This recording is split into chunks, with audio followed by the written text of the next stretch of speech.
setiap orang, tapi kita bisa menutup telinga kita sendiri ya. Iya, Untuk tidak menanggapi hal-hal yang tidak baik Iya. gitu. Masya Allah, jazakallah khair Ustadz Maulana. Kita lanjutkan lagi jamaah, aku udah nanya terus dari tadi, Adi udah nanya terus dari tadi. Makasih Adi. Kali ini Makasih. aku mau ngasih kesempatan untuk jamaah yang mau curhat online. Masya Allah, dan alhamdulillah jamaah, kita sudah tersambung dengan jamaah yang mau curhat online. Assalamualaikum warahmatullahi wabarakatuh. Waalaikumsalam warahmatullahi wabarakatuh. Masya Allah, silakan mau curhat apa? Insya Allah akan dicarikan solusi sama guru-guru kita yang ada di sini. Silakan. Pak Ustadz, di sini saya mau curhat. Saya udah nikah 8 tahun sama suami saya. Di tahun kedua, saya pernah suami saya pernah melakukan KDRT pada saya. Lalu keluarga saya minta saya pulang, tapi kita masih ingin rujuk karena kita baru punya anak satu waktu itu. Akhirnya kita rujuk dan dia tidak akan mengulanginya lagi. Tahun ini mungkin karena memang jarak kita kan biasanya dia kerja, terus kita LDR ya, jadi jarang ada masalah yang datang. Tapi pas pandemik ini dia tiba-tiba nganggur dan ada terus di rumah. 2 kali dalam tahun ini saya dilakukan KDRT oleh suami saya. Nah, waktu pas kemarin saya udah gak kuat, saya telepon sama mama saya. Mas, saya pengen pulang karena saya gak kuat, saya gak bisa. Jadi tiap masalah itu suami saya gak bisa kayak ngajak ngobrol saya gitu ya. Masalahnya gitu.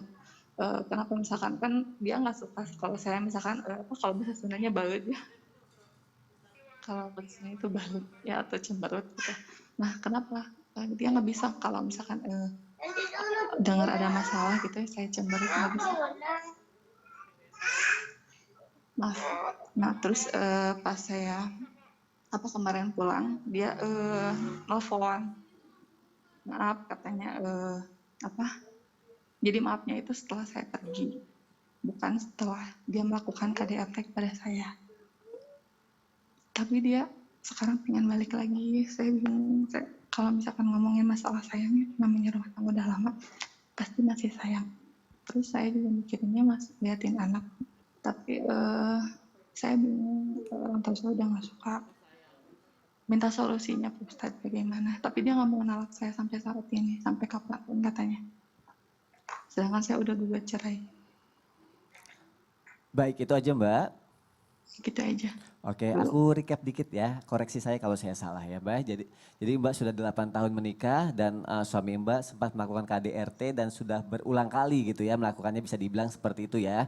Dan Mbak mungkin tidak kuat dengan menghadapi situasi seperti itu, Mbak akhirnya pergi dan suami Mbak baru minta maaf ketika Mbak pergi, bukan pada saat itu juga gitu ya. Dan Mbak akhirnya mengambil keputusan kalau Mbak akhirnya pengen berpisah aja, tapi suami tidak mau diceraikan. Nah, Mbak bingung nih bagaimana Mbak harus bersikap, apakah salah dengan yang Mbak lakukan atau tidak, seperti itu ya Mbak ya?